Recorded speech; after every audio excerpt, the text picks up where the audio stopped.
States of America and to the republic for which it stands, one nation, under God, indivisible, with liberty and justice for all.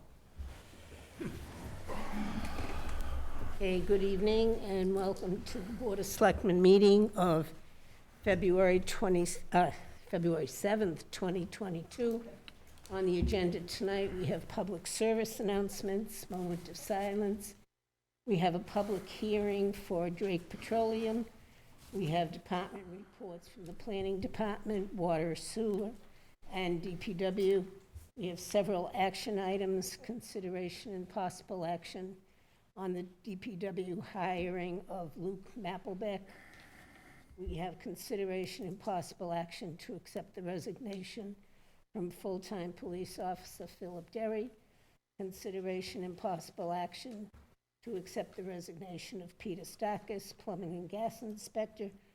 Consideration and possible action on a hawker and peddler license for Isaiah Cerna. Consideration and possible action on a hawker and peddler license for Alec Lozniak. Consideration and possible action to award a contract for each of the following bids: Town Buildings Lighting Project, Protection Project, Apparatus Floor Refinishing. Consideration and possible action on the formation of a senior center building committee. Consideration and possible action for engineering services for Town Hall, Center Office Building HVAC study. Consideration and possible action for cost estimating services. Consideration and possible action for environmental testing services for portions of 1 and 3 New Boston Road Extension. Consideration and possible action for ATM articles, demolition of 8 Brookfield Road, and also the parking lot at 501 Main Street. Consideration and possible action on surplus equipment from Public Access Department. Now, M, we're going to move up with the town planner's report so she can head west before it gets too bad, which is consideration and possible action for BSC Engineering Service on the Grand Trunk Trail Project. Consideration and possible action to accept the donation from Special Events Committee of $6,063.37 to help fund Sturbridge veterans. Consideration and possible action on the consulting firm for the APA subcommittee. Consideration and possible action on the letter of engagement agreement from Community Paradigm Associates LLC. Old business, under which we have COVID-19 update, mask mandate testing kits, and B, right of first refusal for property located at lots B, C, and D, Podunk Road, consisting of 4.54 acres. New business, correspondence, citizens forum, and then we will adjourn. Someday we're only going to have 5 to read. Okay, public service announcements. Jamie, do you have any? No. Mary? No. Chase? I have none. I do not. Okay, the only thing I have, and I don't have the details, but you can go on the website. The rec department is sponsoring a fun night on the Commons Saturday, ice skating under lights and everything, so it should be a fun family night. And I believe the temperature is supposed to be about 46, so I don't know how that'll affect the ice skating. Okay, can we please have a moment of silence for all those affected by COVID?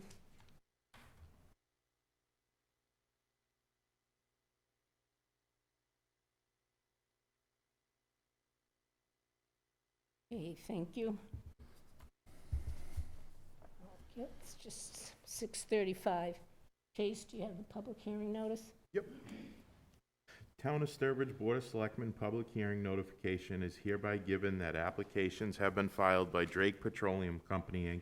for a change of officers, directors, LLC manager, and change of manager for the premises located at 215 Charlton Road, Sturbridge, with the Sturbridge Board of Selectmen. In accordance with MGL-CH 138, a public hearing will be held on Monday, February 7, 2021, at 6:35 p.m. at the Sturbridge Town Hall, second floor, Veterans Memorial Hall, located at 308 Main Street, Sturbridge, Mass. 01566, January 20th, 2022. Okay, is there anyone here from Drake? Good evening. Hello, everybody. Attorney Marcy Costa, McDermott. Okay, could you sit down, Sit please? down. Well, the mics are for the people at home, not for us. Good evening, everyone. Thank you for having us. Attorney Marcy Costa, McDermott, Quilty and Miller, 28 State Street in Boston. Here on behalf of the applicant. Joined with me is Margaret Smith. She's the proposed manager of record. This application is for 2 items. The first is the change of manager. Margaret has over a decade's experience in the food and beverage industry. She is a United States citizen and a Massachusetts resident, and she is aware of the rules and regulations as they pertain to the town of Sturbridge, the ABCC, and the Commonwealth of Massachusetts. I'm sure she's happy to answer any questions you may have for her.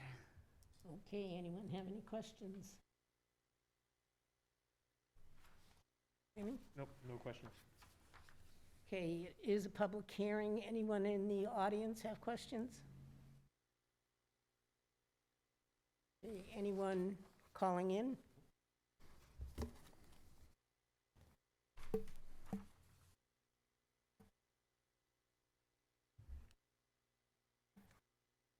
Anyone on the line? No? Okay, somebody want to make a motion then to close the public hearing? I will move to close the public hearing. Second? Okay, all those in favor? Okay. Okay, somebody want to make a motion? Sure, I'll move to change the officers, directors, LLC manager of Drake Petroleum, and to change the local manager. Okay, do you want to put the manager name in? Sure. Margaret Smith. Margaret Smith. To Margaret Smith. Is there a second? I'll second that. Okay, any discussion? All in favor? Good luck. Okay, all Thank you all opposed? so much. Thank you. Abstaining? 1 abstention, Michelle. Okay. Thank Good you. luck. Thank Bye.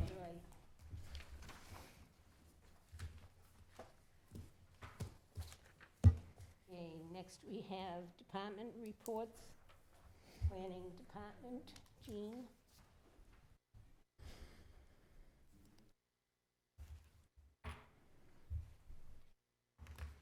Good evening. Good evening.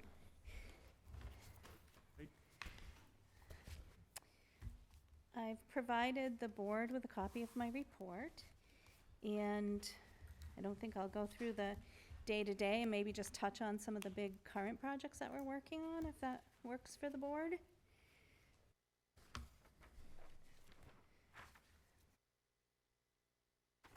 Sorry, if I put my glasses on, they steam up and I can't see, but if I don't put them on, I can't see. So starting on page 13, you'll see I've given an overview of the current projects that the department has been working on.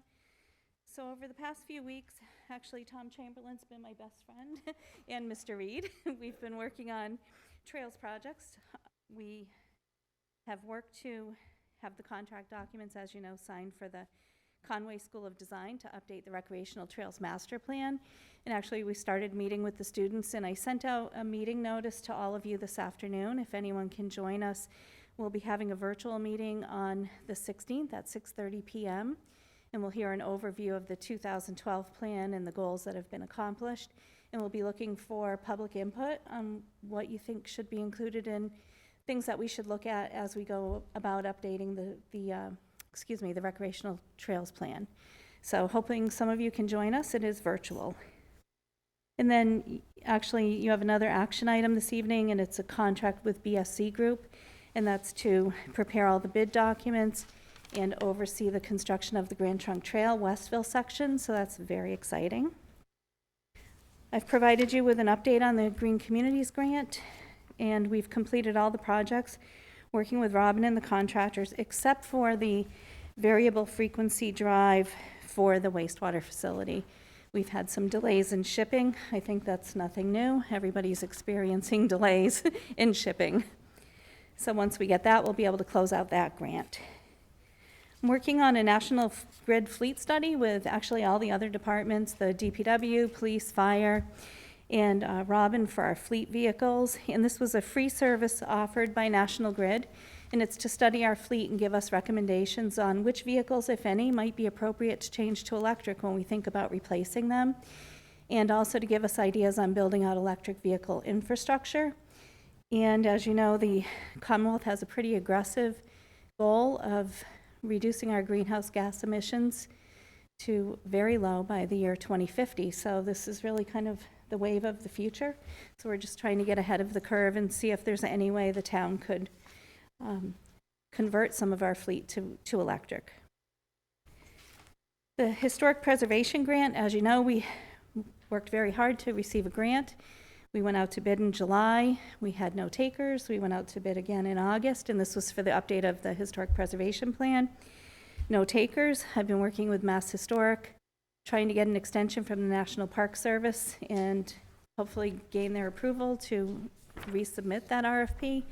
And as you can see, I've reached out to them on more than a half dozen occasions, including again today, and I'm still awaiting a response, so I'll keep you up to date on that. The Habitat for Humanity project is moving along really nicely. I gave you a snapshot of some framing that's been done over there, and I was actually able to connect them with New England Cold Storage that's building on 6 Picker Road, and they were able to donate some fill, so that worked out fantastic. And we will have documents maybe at the next Board of Selectmen's meeting for signature for the local action units. The Housing Partnership, I'm currently working on the Housing Trust documents that were actually fiscal year 20, annual town meeting approved forming a housing trust. And due to COVID, we hadn't been meeting, so I am working on those documents now, and they're just about done. Complete Streets, as you know, Butch was able to secure almost $400,000 for construction of sidewalks on Cedar Street through the Complete Streets program. I'm working on an RFP for on-call engineering services with Conservation, and Becky and I are going to loop Butch into that conversation this week. And then Noble Energy, as you know, they've kind of been thrown a little surprise and having to pay additional mitigation. Apparently because the town was, I guess, trying to preserve our community, protect our community, and filed a lot of comments with MEPA. MEPA decided that all 3 projects in the region needed to come to a cost-sharing agreement for mitigation on Route 20. So everyone is being required to pay roughly $185,000 additional, and that's for the Picker Road intersection and the Fisk Hill Road intersection redesign and construction. So if you're an Amazon, and I'll say Amazon because it's known, that's nothing. But if you're a small mom and pop operation like Noble Energy, that's a deal breaker. So I've really been working with them to see if we could secure funding, get the Charlton projects to pay additional. Did have a meeting with them. Mr. Reed sat in with me, trying to ask if they would just consider paying more. I knew what the answer would be even before I called, but I figured I had to do it. And then just this week, I had a call with the state, and they thought it was a really exciting project and that I should apply for MassWorks grant funding for the infrastructure improvements. So this week, I filed an expression of interest for that, and I think 4 other projects with Robin. So we'll see where that goes. Hopefully, we'll be invited to apply, and we'll be able to get some funding for that.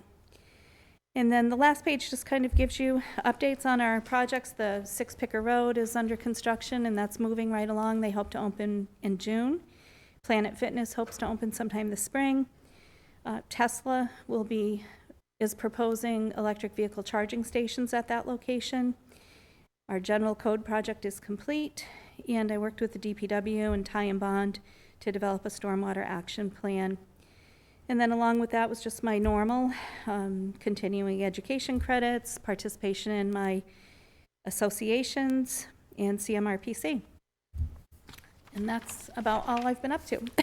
Very good. Any questions? Jean, that Tesla is proposing the charging station, is that at Shaw's Plaza? It is. Oh, It is. So they're still in negotiations right now. I did meet with a representative from Tesla just this past week to review the locations. And they would be non-exclusive, so what that means is if, and I don't think it would happen, and when JCPenney was there might have been occasion where the entire parking lot was full, say, holiday shopping.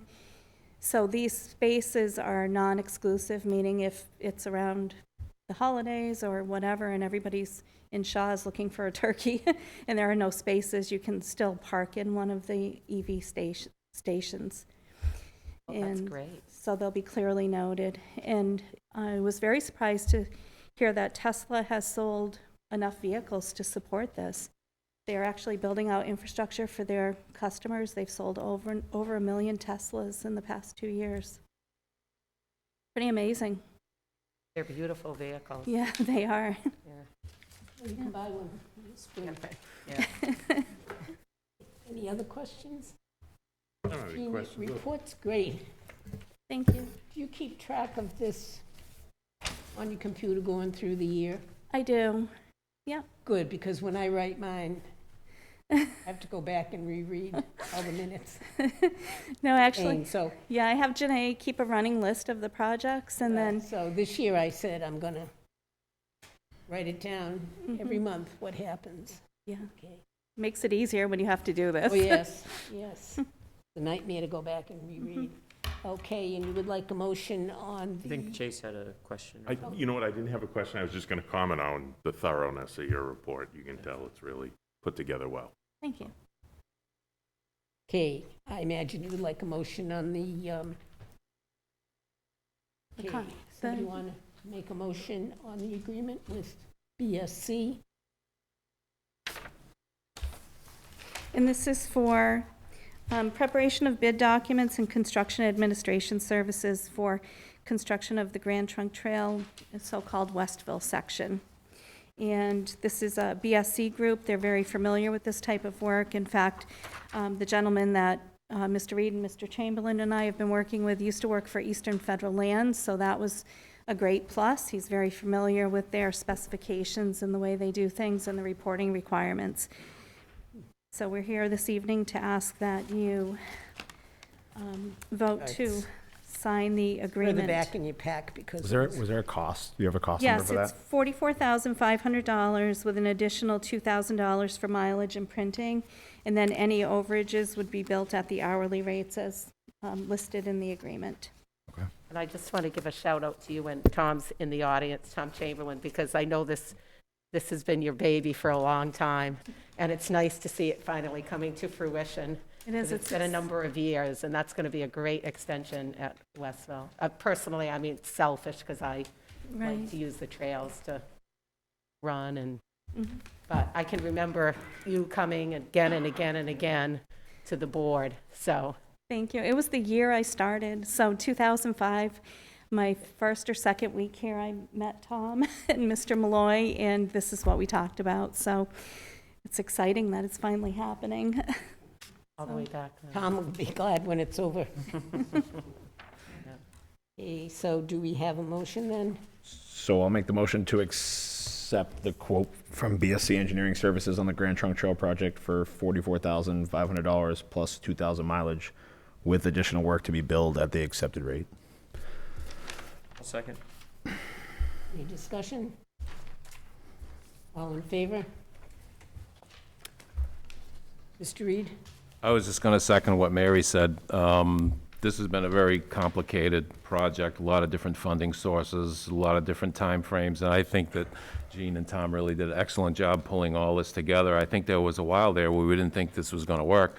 And through Gene's work, Tom's work, and also the intercession of Representative Smola, who's got the state to change their tune a little bit about the extension of the state grant, I think we're confident about it going forward, but Gene and Tom really did a terrific job. Tom, is this one that originally started with iced tea money?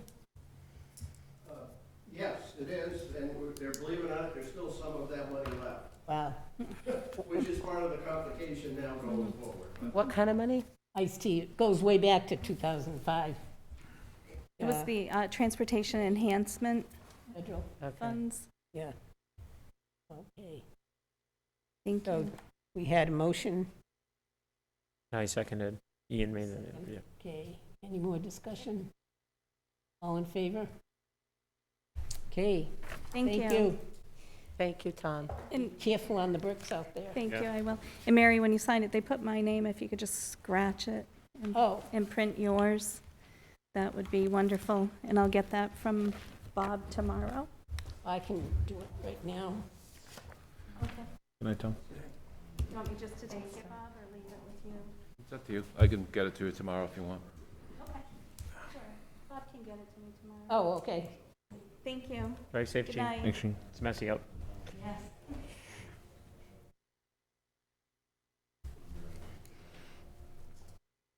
As a matter of fact, I wrote on mine, so I'll have to do a clean one. Do you have a clean one? No, I, I have a clean one. Is it in our, it's in our pack? Yeah.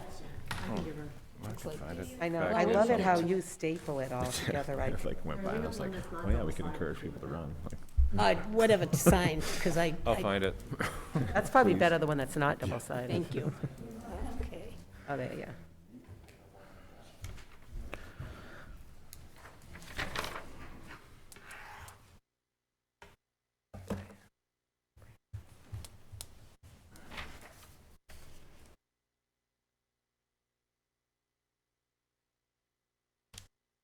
Okay, Jamie, could you give that to Bob, please? of course. Okay, next we have water and sewer. Shane? it's out of order. Welcome, it's been a while. Sure has. Good evening. It's just out of order. It's DPW then. Let's get right into the operation reports. The last time I was here, and you're correct, it was a while ago, you had asked me for a copy of the leak detection that we had done in town, and I provided that in the September report. When you look at the report, you'll see the only leaks that they found were leaking hydrants. Those are hydrants that we went out and created leaks before they came into town, so that we would make sure that they were doing what they're supposed to be doing. Anybody can come into town and say, you got no leaks. So we wanted to make sure that they were doing what they were supposed to. So besides the hydrants, there were no leaks in the system, which honestly, after doing this 5 times, I'm really not surprised. And that's why our unaccounted for water is down to 3%. So I gave you that, and I guess if there's any other questions on the operations report, I'll be happy to answer anything you got on those. Okay, are all the hydrants working? Except for the one in front of the Antique Center on Route 20, somebody wiped that out. We gotta dig it up to replace it. There's another one like 75 feet away, so we'll probably replace it in the spring. But the rest are, all the public hydrants are operational. Any questions for Shane? The Maple Street job will go out to bid in the next 2 weeks, and then the bid opening will be in this room on March 9th. Hopefully we get some good prices, but with the way things are right now, we'll just have to wait and see. It's something I'd like to get done this year, hopefully. So we'll know in March where that sits. The Ty and Bond sent me and Butch and I the memorandum for the pump station at the Southbridge line. We have a meeting with them later this week to discuss it. That memo also included some cost estimates. Without even purchasing the land where the pump station going, you're looking at about $4.2 million. So that's a decision the town will have to make. My personal opinion is you should move forward with that project, or you're always going to be at the mercy of the town of Southbridge. You're already giving them $200,000 a year. There's a big development going in down that end of town, and that's just going to go up. We had conversations with Southbridge, I want to say about a year ago, and they're not just, they're going to change your rate, but they're also going to want you to invest in their infrastructure. So you're going to need to either invest in your own or invest in theirs. And my personal opinion is you should be invested in your own and not theirs. But we'll see what comes out of the meeting, and then we'll give you another update the next time in front of you. You said 4.2 million for our own? Yes, that was the estimate. So you're given, so right now, in your budget, I talked to Barbara about it a little bit this morning, every year you budget $200,000 to pay Southbridge. If you were to borrow the 4.2, she used 2.5% as a loan marker, your payments would be about $318,000 a year over a 20-year period. So, but in 20 years, you own that flow and you'll receive all the revenue instead of giving it to another town. The project also looked at areas that could be developed further, and they included that in there, and they include that in the design. So there's an option to do the bare minimum, and then as, you know, the need arises, if you want to tie in more people, it'll all be there waiting for you. So I thought Ty and Bond did a good job, and I thought they did a good job of taking a look at all the areas that could be sewered in the report that the town had paid them to do a long time ago. You know, we're always trying to get more customers. The more customers, the better. So, again, once we meet with them, we'll give you an update on that. So it would be an extra $118,000 Correct. Over for 20 years. difference Right. between the two. And then the cost of electricity, and then the other stuff's probably very small moving parts. You know, odor scrubber and stuff would just be done out of the regular maintenance. And then our fee for whatever that would be, but we wouldn't even, my personal opinion is we wouldn't charge you for it, but I don't make those decisions. Those are above my pay grade. I have just a question on this too. Shane, in the past, has Southbridge ever given any indication that they wanted us to invest in their infrastructure? So we started Haven't had to, right? We've Well, only paid the 200. before I got here, I think you invested quite a bit in their infrastructure on their side of the town line, including the meter pit, but I wasn't here for that. I mean, I don't know how far you paid to run the line down 131. In the conversations we had with them, which was well over a year ago, they were looking for you to invest $250,000 into one of their interceptor lines underneath the one of their streams, which our flow goes to. And then the talks just kind of stopped it there, and so now we're back to where we once were. We have a meeting with them, a virtual meeting to discuss, you know, where we're at and where we're going to. So, I mean, conceivably, if we decline to invest their $250,000, they could choose to no longer allow our flow to go there.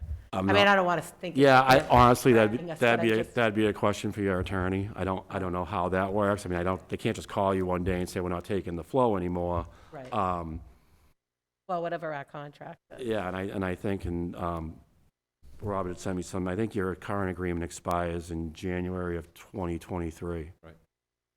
So that's why they're talking about infrastructure now. Well, It's and only a we year had away. started these conversations before, because again, you've got a big development going down at the town line. So once that development goes in, more flow's gonna go to Southbridge, so that $200,000 isn't even gonna cover what you're gonna have to pay them. So when we met with Ty and Bond, we looked at that development to make sure that everything was sized properly, that all the flow could come back here. You would have to upgrade the pump station on the corner of 131 and Hall Road to accept the new flow. But again, in 20 years, you know, you basically have paid that off, and all of that revenue that you'd be giving to them is now coming back to you. The only other thing I did is in January, we did another round of PFOS testing. Obviously, that's a big thing around the country and especially throughout the state. We had a couple small hits on our raw water, well below the limits, but our finished water was all non-detect. So right now, that's our third round of testing. 2 under the new limits, because originally the limit was 80 parts per trillion, which is the national limit, but the state made their own limit at 20 parts per trillion, and we are way under that. So we don't have any PFOS issues, and that's a big thing, because towns that do have these issues are spending millions and millions of dollars to upgrade their treatment plants to deal with this. So we have 2 more rounds to do. One's in April, and I believe the other is in October. But I'm not expecting any changes. I think we're in pretty good condition now. And that's all I have for you this evening. Anything else from the board? No, I always do this, but different people watch. So I just want to give you a shout out again. As of December 2021, 19 years of no lost time accidents. Yeah, no. 33 years. I think that's pretty commendable. Yeah, we do have a good safety record. and I appreciate you pointing it out, it's something, again, we stress it every day, we meet every month, there's training every month, and, you know, if somebody gets hurt on my project, then I got a lot of explaining to do. And Veolia is definitely big on safety, and any big company is. But thank you. Yep. Shane, you mentioned that you don't know how far the lines go, and facts on the original setup for the pumping the flow to Southbridge. Don't we have records on that? Yeah, we would have to, when I say I don't know how far the lines go, I know how far the lines go. I don't know how much of it you paid for. Oh, Okay, I don't know how, you know, I know there's a metering pit was put in, the town, you guys paid for that, was my understanding. But after that, I'm not sure how much, you know, you had to pay to get that flow into Southbridge. And at the time, you just didn't have the capacity at your own plant. You just, you didn't. But now you've got the capacity. So, in looking at his report, that flow would probably have minimum impact on the wastewater plant. okay. Which, did you put your hand up?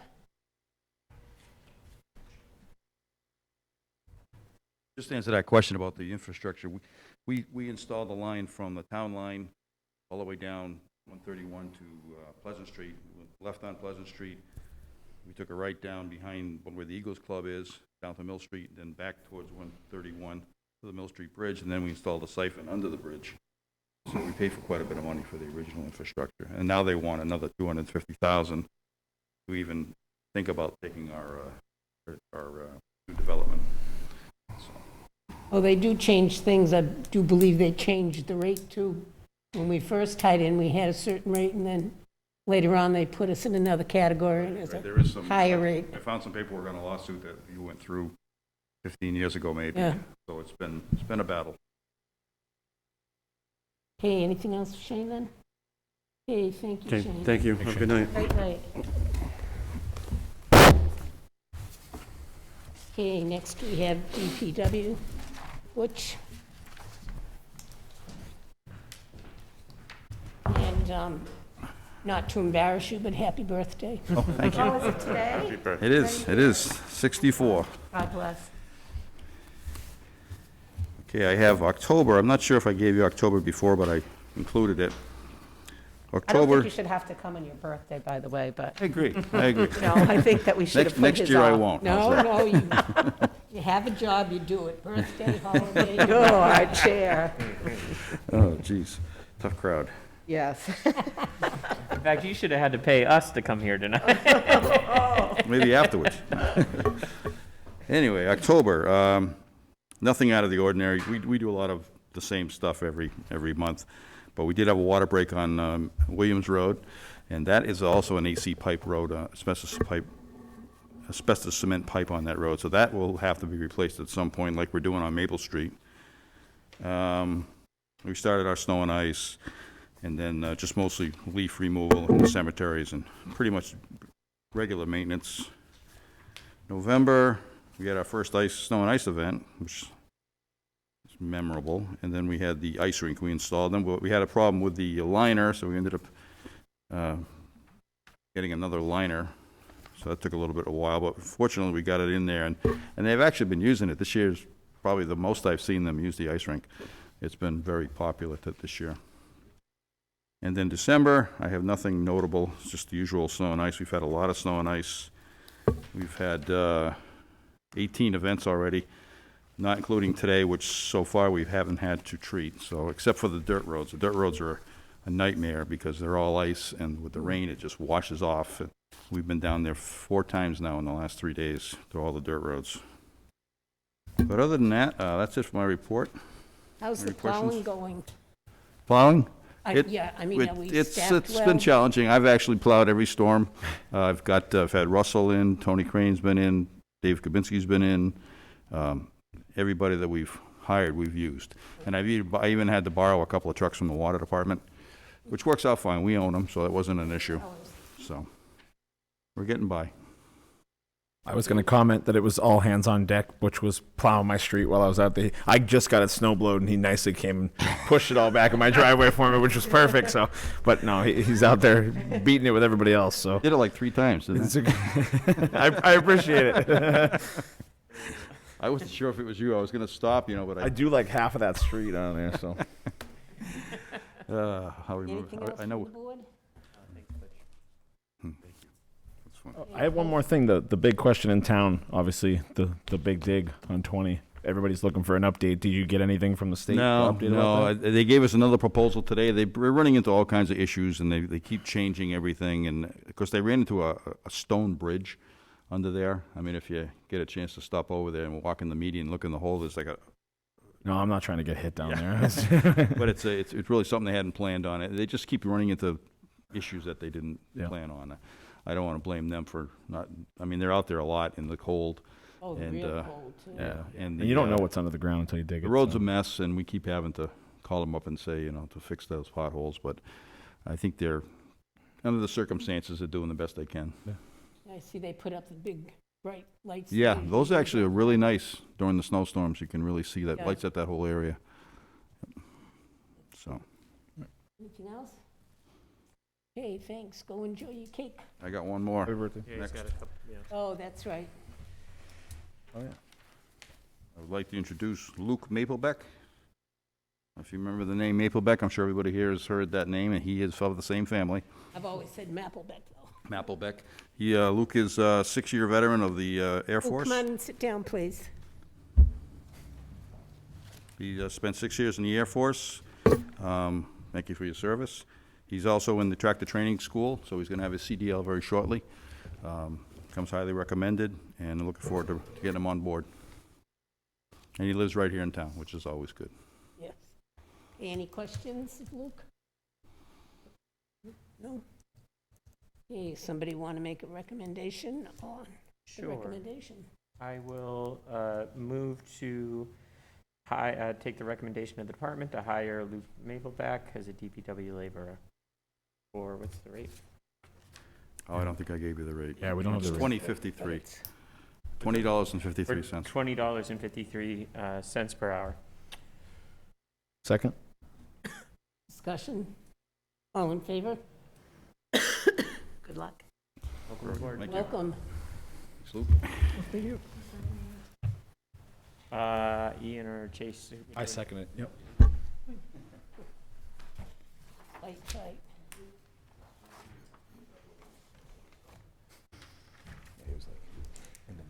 Okay, next we have a letter of resignation from full-time police officer Philip Derry. And as it says from the chief, that there was no detailed explanation, but he did thank the town. Okay, somebody want to make a motion to accept the resignation? I'll make the motion to accept the resignation of Philip Derry. Okay, anybody want to make a second? I'll second that. Any discussion? All in favor? Okay. Next, we have a letter of resignation from Peter Starkis. Okay, the plumbing and gas inspector. Any questions on that? Someone want to make a motion? Certainly, I will move to accept the resignation of Peter Starkis as plumbing and gas inspector with regret. I'll second that. Discussion? All in favor? Okay, and then Mr. Reed has brought forward a letter. I think you all have a copy of a letter from Mr. Provost through the good work of Nelson Burlingame, the building inspector. He's located someone who could fill in as interim. As I understand, the plumbing inspector would be leaving at the end of this week, but would like the interim to take effect immediately. So if that's the board's wish, we could let Mr. Provost know. He's also interested in the regular position, but the town requires a certain posting period that's gone through. We've developed a job description and ads being placed, so we'll be back to the board on that. So if you could appoint him as the interim, then we would, have a sort of a seamless transition, or as seamless as possible. Any questions, Do we need to include the rate in a motion like that? comments? If we Well- have, I think it's also It's a by s- inspection. yeah, Okay. it's a more or less stipend, it's not a, just upgraded that 5 or 6 years ago, I believe. Okay, somebody want to make a motion then? I'll make a motion to approve Gil Provost as the interim plumbing and gas inspector for the town of Sturbridge. Second the motion. Okay, discussion, all in favor? Great, thank you.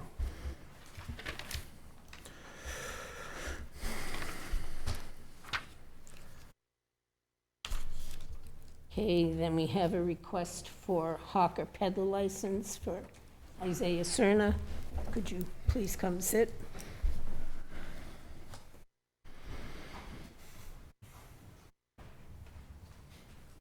Good evening. This is new to me, so I'm sorry if I have a few words. My name is Isaiah Cerna.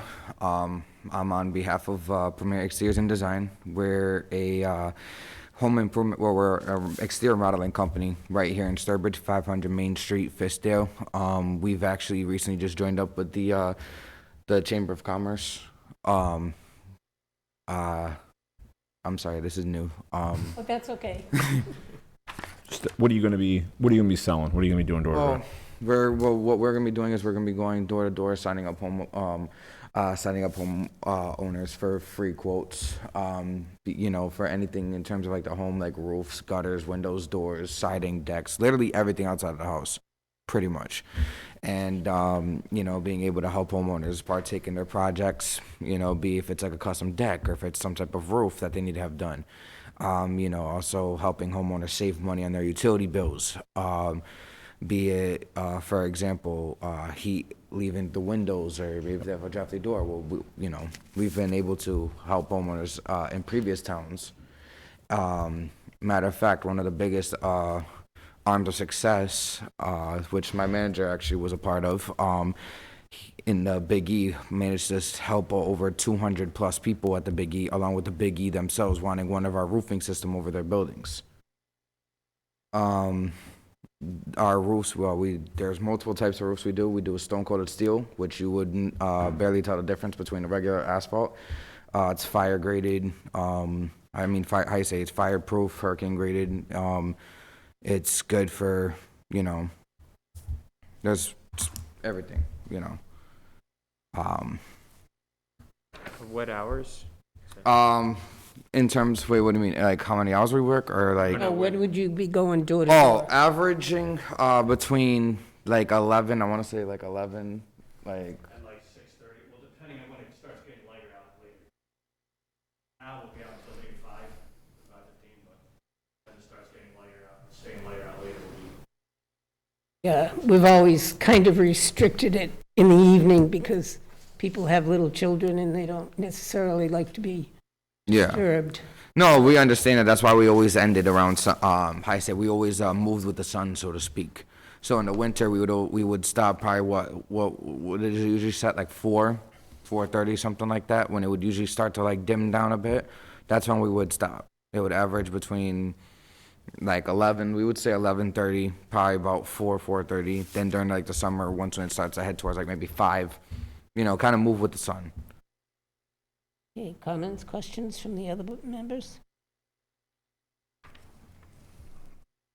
Have you done this in any other communities? Yes. We've done this with, we've actually been out in Palmer.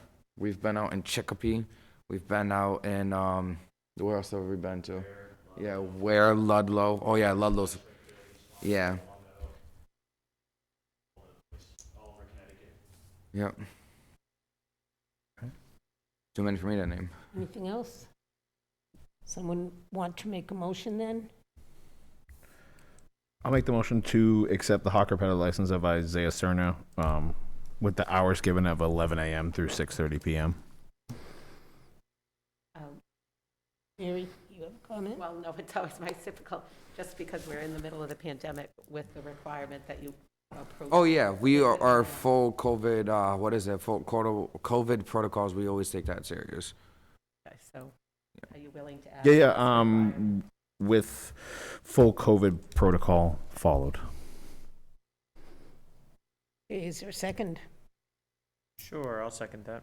Discussion? All in favor? Okay, So when well, you say full protocol, you mean you will wear a mask? Yeah, mask, Okay, sanitizer on hand. nice. Good All right. luck. Thank you. You guys might want to give the police department a call, just to let you know, let them know you're in the area, so if someone calls. Oh, yeah, of course, Yeah. of course.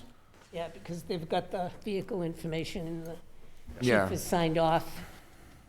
Yep, we always have actually done that in all previous towns anyways. We always checked in, we always told them where we're at. And then, we always told them when we're done, et cetera. Just to make sure that they know that it's us. Yeah, no, appreciate it. Okay, thank you. Thank you. Alex? Good evening. Thanks.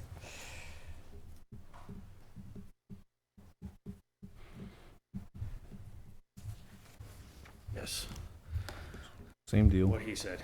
Thought you were going to say It's harder to go first, right? ditto, huh? You guys obviously are riding together all the time. Same car listed on both. Okay. Gotcha. Yep. Okay, any questions from the board? Okay, somebody want to make a motion? I'll move to accept the hawker peddler license of Alex Lozniak with the same restrictions, 11 a.m. to 6:30 p.m. and all COVID protocol followed. I'll second. Any discussion? All in favor? Okay, you're all set. Thank you. Good luck, guys. Where do we get our permits?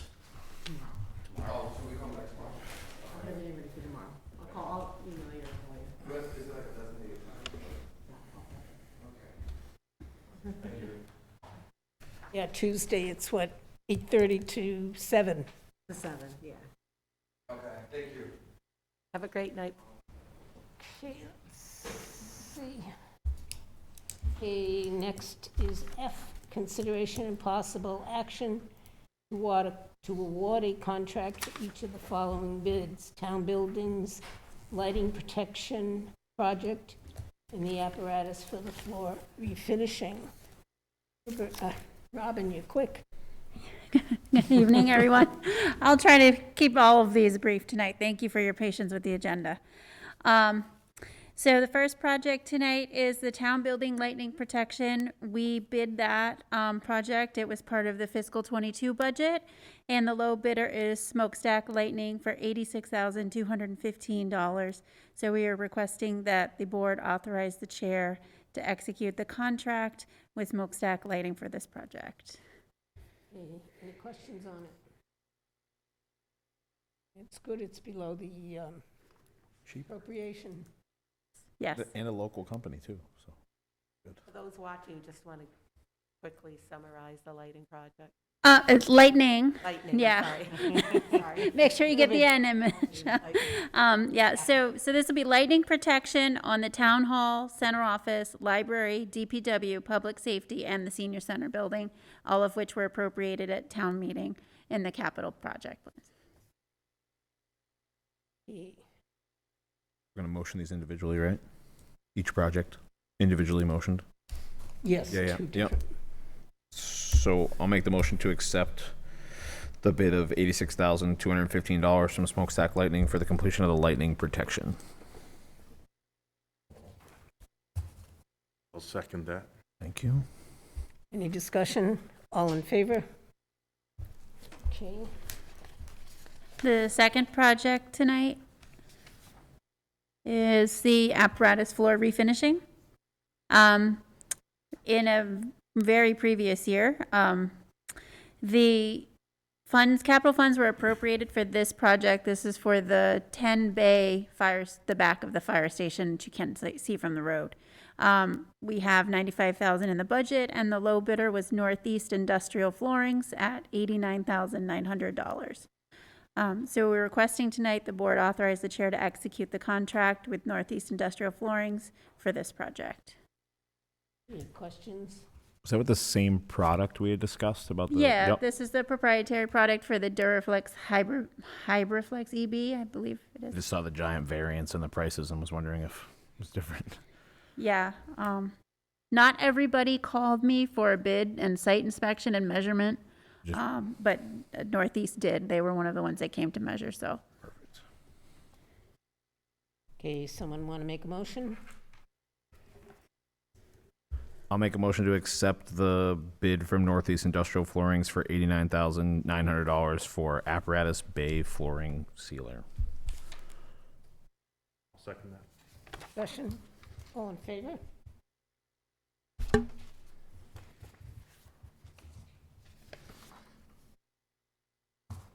Okay.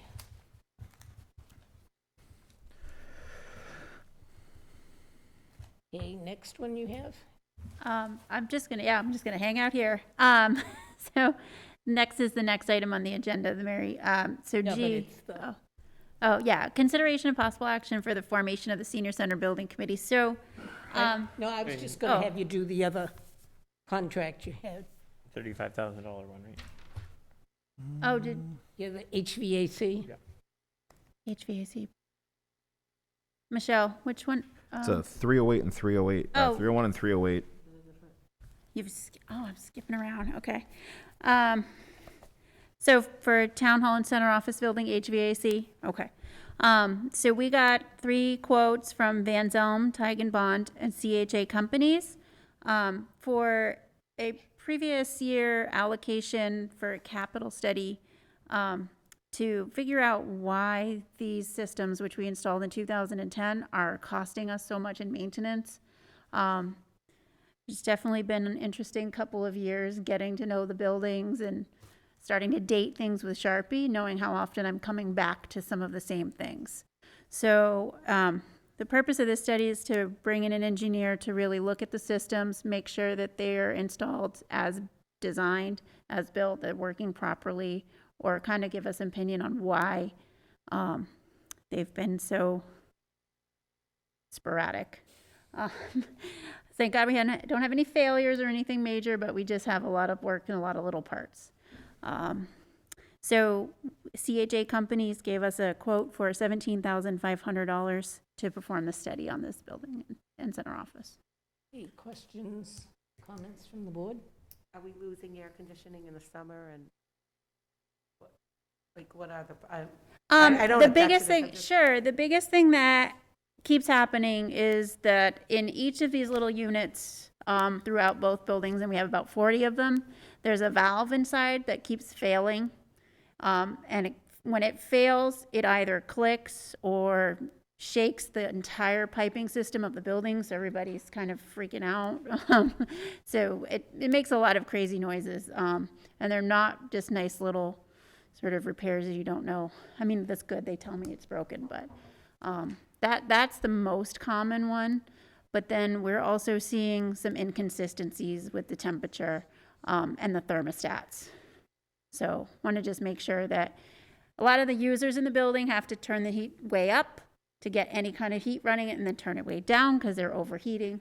So there's just an unbalancedness about the way things are functioning. So the hope would be that this would find a root cause or a permanent solution, or find Yeah. out that we didn't get everything we paid for previously, possibly. Right, Yeah. right. And I wanted to do this study before we jump onto the green. So under the Green Communities audit that was done, one of the projects that was identified was to commission these 2 buildings and add controls to them. And that would be funded through the Green Communities grant. But before we do that, I really want to make sure that the system can support the addition of those controls and that money wouldn't be wasted. Even though that be grant money and essentially free, I still don't want to waste it. Right. I want to make sure everything's good before we mess around with it some more. So, Okay, someone want to make a motion? Sure. I will move to authorize the chair to execute the contract with CHA Companies for the Town Hall Center Office Building HVAC study for the cost of $17,500. Second?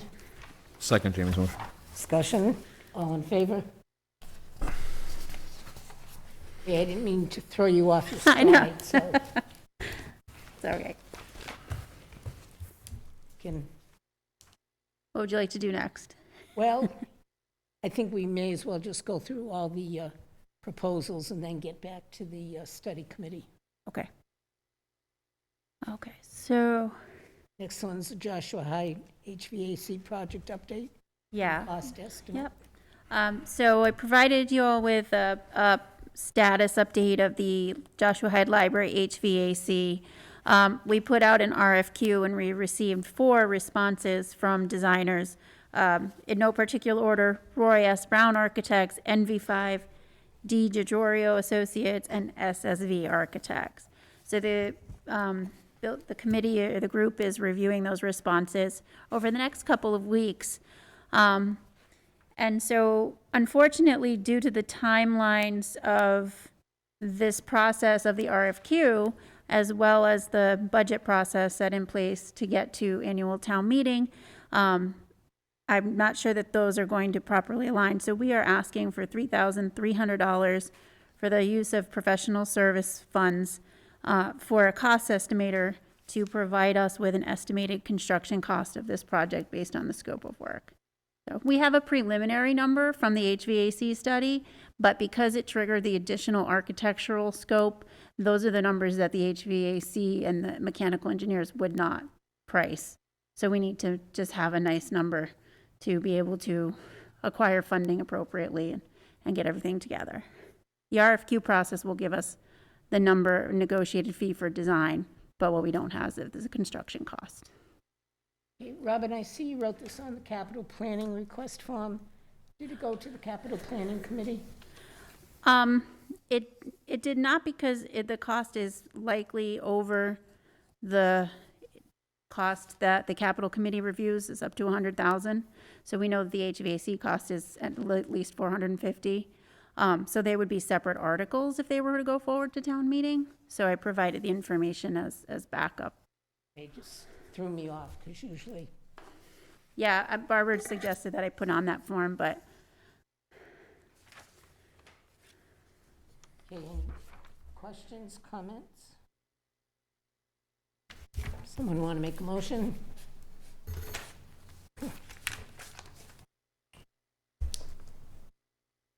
So this to be AM Fogarty and Associates, the conceptual estimate, correct? Yeah. So move to accept the estimate of $3,300 from Fogarty and Associates.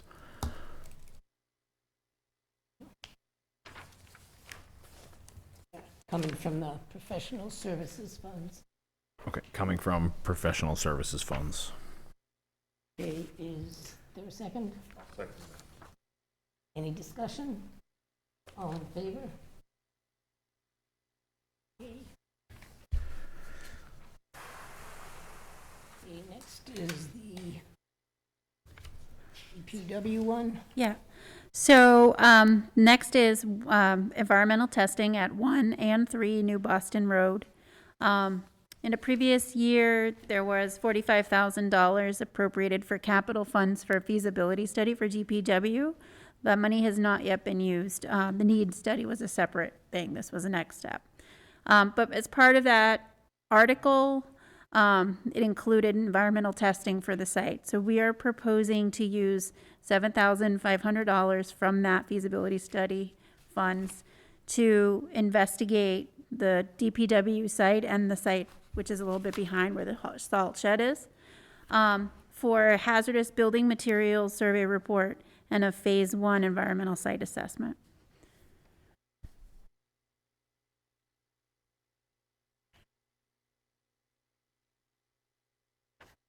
Any questions from the board? And this is just the first step in the process? Just Yeah, assessment? this is a very early pre-development activity of any kind. Nothing is suspected, but it's one of these things you just have to check a box as you go down the list, so. Okay, any other questions? Someone want to make a motion? Sure. I will move that the board authorize the chair to execute the proposal with O'Reilly, Talbot, and O'Con for Part 1 and Part 3 of their proposal for $7,500 for funds for the feasibility, from the feasibility study account. Second? Discussion? All in favor?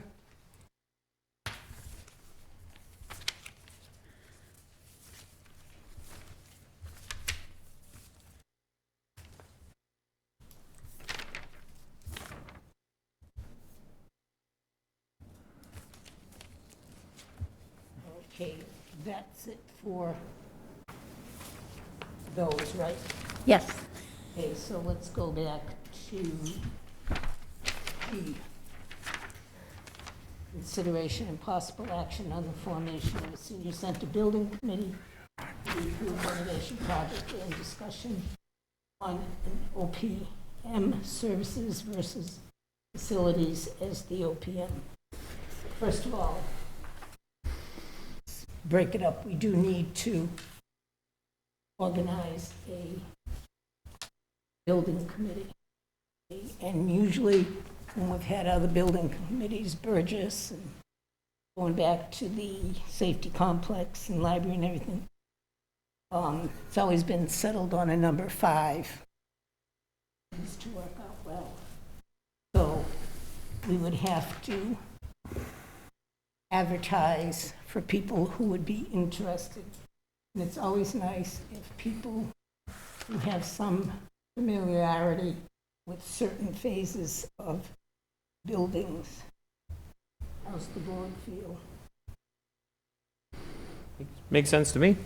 Is one of us on that committee, or is it, we don't have to? Not necessarily, no. Cool. No, we have to see what interest there is and who applies and stuff, but maybe, well, we're not gonna build it next month, so you think 3 weeks is time enough to advertise to get people, Bob? Oh, I would think so. I'd agree. I think it's important that they be people who are very familiar with the trades. You know, the building committees that I've worked with really get down into the nitty-gritty of the construction project, looking at the bid documents, et cetera.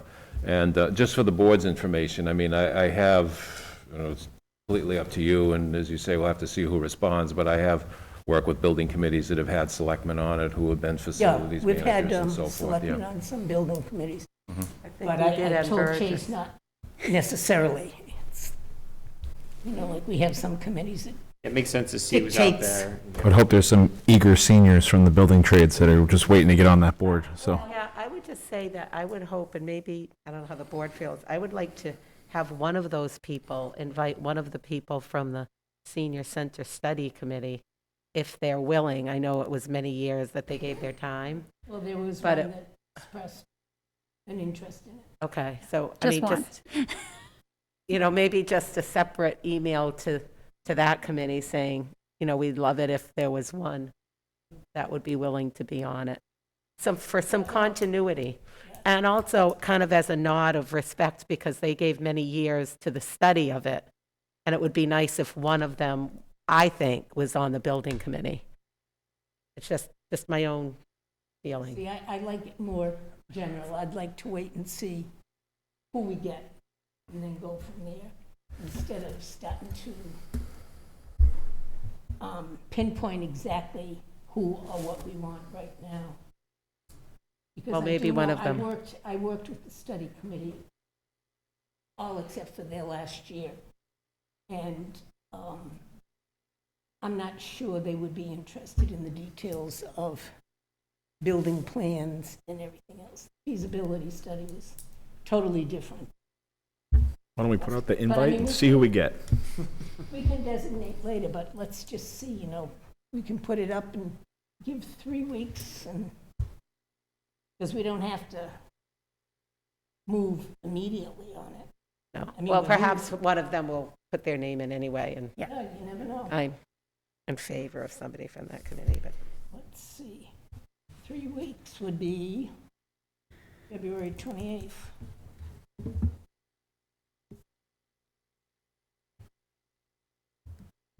How's that sound?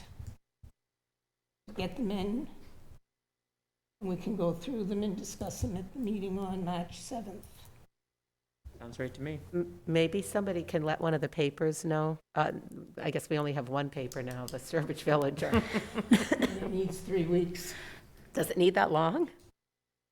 It'd be nice if, Oh, no, what I mean is the news that you'll read about. I know it's 3 weeks days. old, I get it. Yeah. But it would be nice if it was posted in there, as well as, I mean, our website, not everybody looks at it. No, On social media. And put it, yeah, social media, at least. okay, letters or emails. 'Emails. 'Excuse me. By, the 28th. Okay. And we'll see where we are at that point. Then we need to discuss the OPM services. I know in the past, some of our building committees are actually the people who pick the OPM.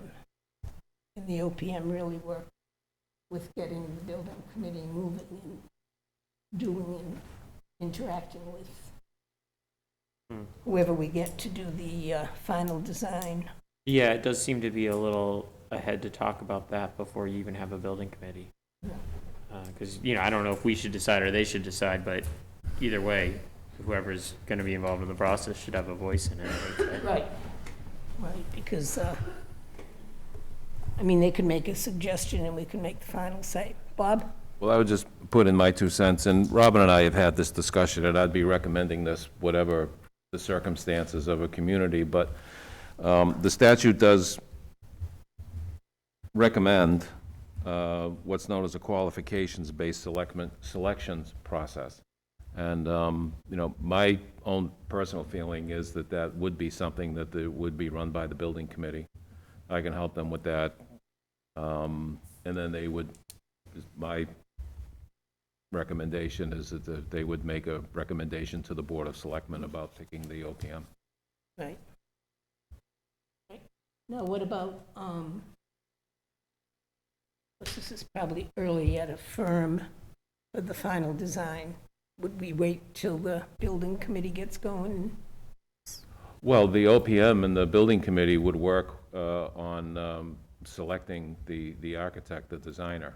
Right. That's part of the responsibility of the OPM, is to help the town in soliciting the final design. Hopefully, that won't be a very long process. Not just the solicitation, but also coming to final design.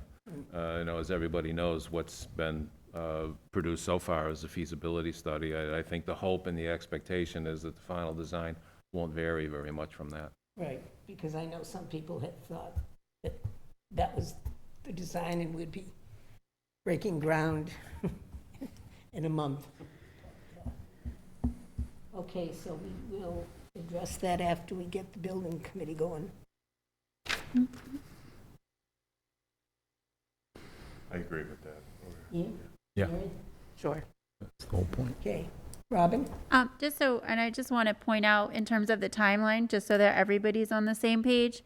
So the state law requires that you have the OPM on board before you go out and procure the architect and the design team. So we've now sort of set that longer process, and I guess that was the option that I was putting in front of you as facilities, as OPM, to sort of be able to shortcut some of that process. And for me to take on that OPM role as part of my job description, it's in there. So I just wanted you guys to recognize that and have the information.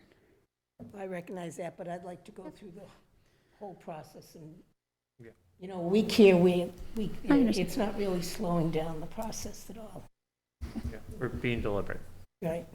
It's been a long time coming. No, I totally agree. Are you saying, though, that you would be willing to be the OPM? Yes, Okay, Yep. I just want to make sure. that was one of the expectations that the position had given when I was hired, but obviously that has changed, right? So, I'd like to see the job description because it was, I know, basically for facilities manager.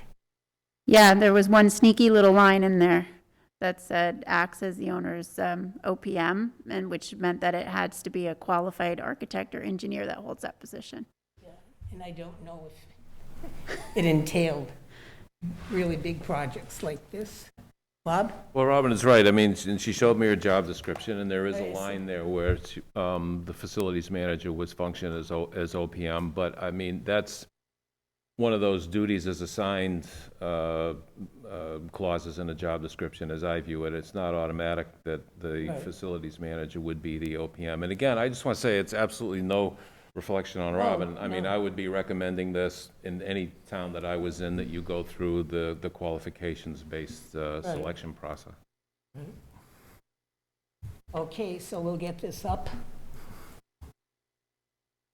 And spread the word.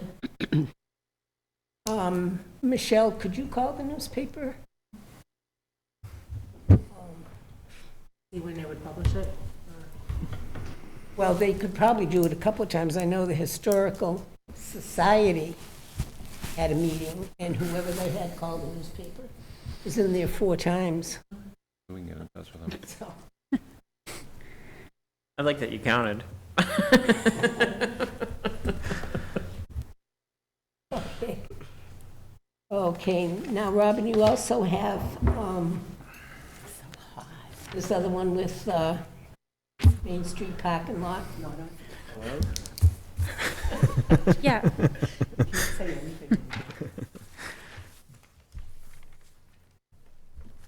That was the last one in her I think we just pulled it many off. days of work you must have stayed in.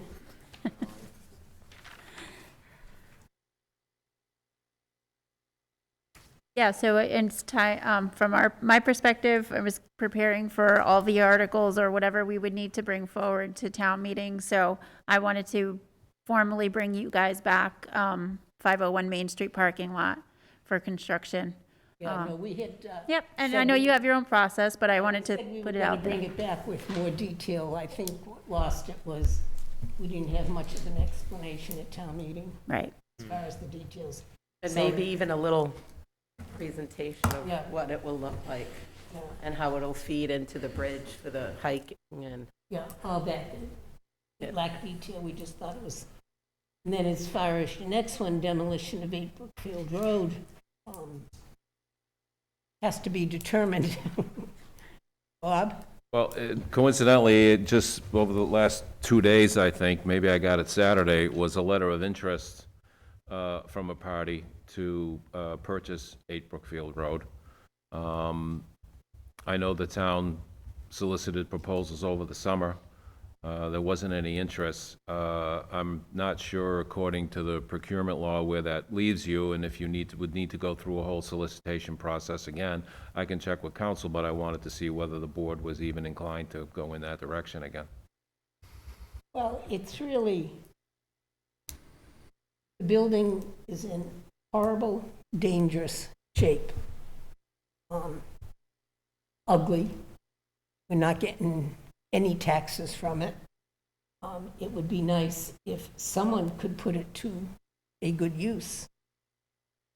So, but we have to check and see how to proceed, because I believe it would probably even have to go to a town meeting vote or to sell it.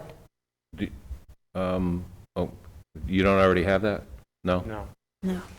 It went to one, what, 2 years ago, 3 years 2 ago? years ago. There was a lot of sentiment. I don't disagree with our chair, but there was a lot of sentiment to save that building. So even if it wasn't required, I wouldn't be comfortable without going back to town meeting. Yeah, that Because was the they article. wanted I wish I that could remember. building. The article was to allow the selectmen to make determinations on Leasing. leasing and selling town property.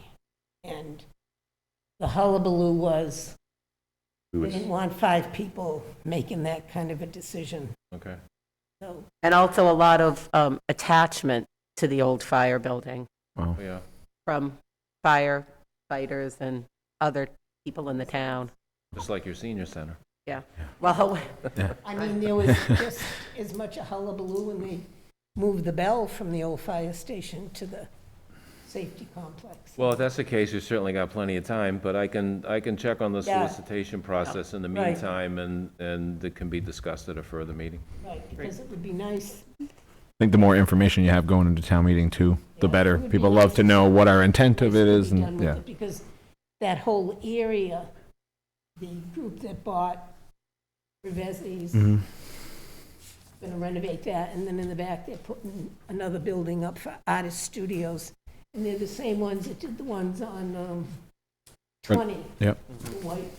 Yep. That came out really nice, so. Yeah, that building was an eyesore before, and they turned it into something really nice. Yeah. So yeah. the apartments you mean? Yeah, absolutely. Yep. Yeah, yeah, they're artist studios too. Yes. Yeah.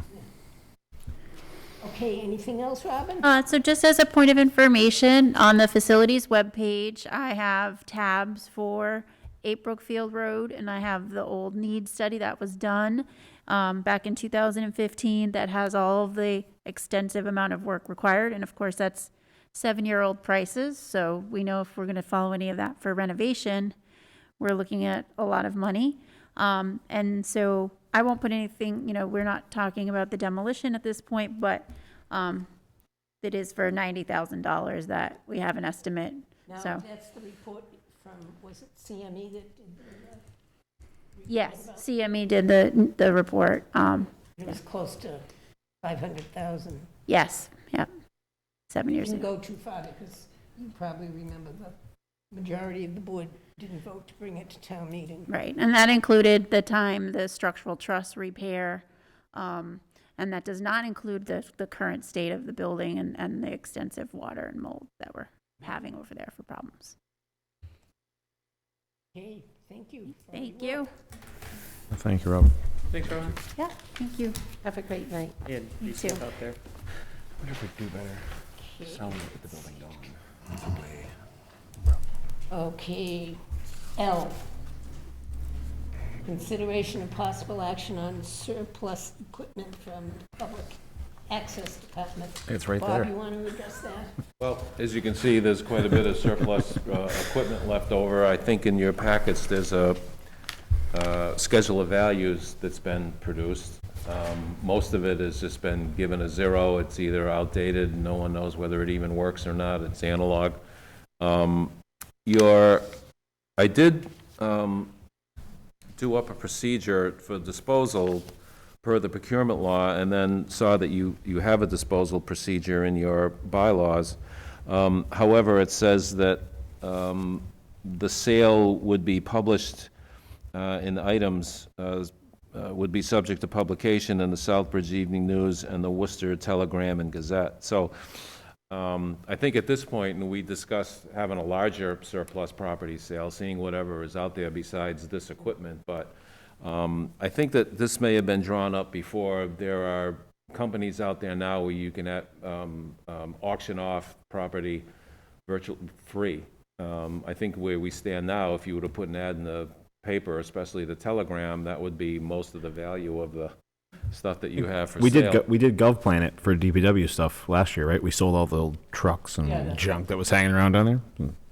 Same idea, right? Yeah. Yeah. So, but did you all, well, there's time.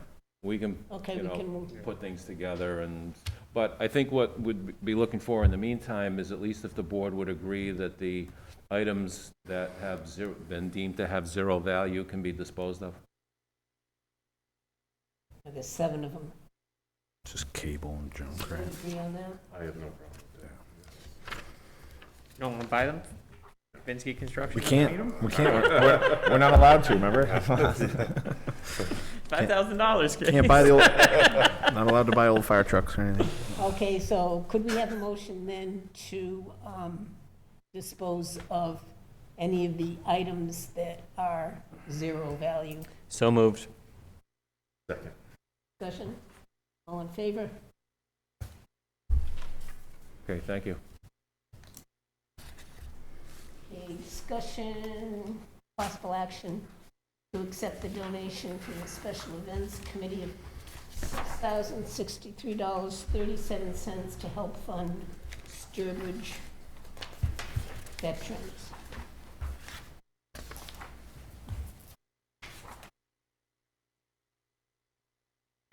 So just so everybody knows, this is the From funds from the 5K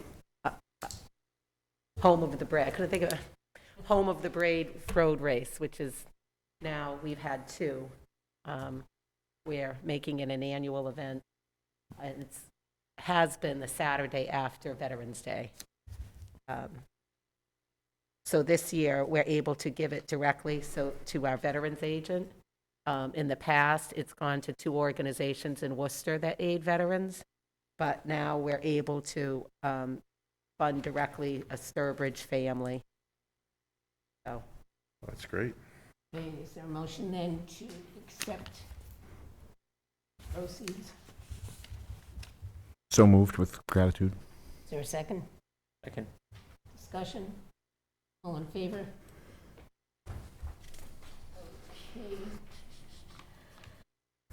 Next, consideration and possible action on the consulting firm for APA subcommittee. Bob? Barbara, the finance director, and I have had this discussion. It also came up at the last meeting of the ARPA committee. You know, I'm sure the board appreciates with so many of these programs that are coming down with COVID, ARPA, FEMA. It's great to have the money and it's all with good intentions, but the paperwork can become a part-time job. And I think that both with the expertise that's going to be offered and also to be able to handle all the paperwork that's going to go along with ARPA, I would certainly recommend this.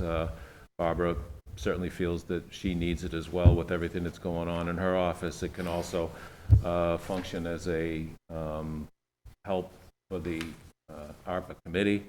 I think it would be obviously primarily a resource for the finance director. That was the original intent, although, you know, time would be there for the ARPA committee so to help them with their decisions and priorities. The number that we were looking at initially is $15,000, but with the understanding that depending on what this turns into, how many hours would be necessary, for example, and how much the ARPA committee might need it as a resource, that certainly could go up. Okay, in this Capital Strategic Solutions, We had a virtual meeting with them. They're signing up a number of towns already. They seem eminently qualified. They have, you know, very qualified staff, experienced, and, you know, I know Barbara is recommending them. I'd certainly recommend them. right, they have towns in Southborough, Lynn, Pepperell, Gloucester, Acushnet, Dunstable, Stowe, Groton, Lunenburg, Clinton, Easton, Westminster, Holden, and the Central Mass Stormwater Coalition in the city of Cambridge.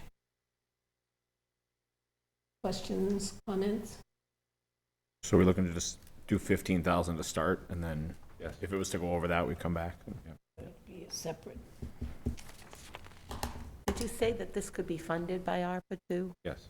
Yeah, just so people know that. Great, yeah. No. So I didn't know. I wasn't sure if those costs weren't allowed to be, you know.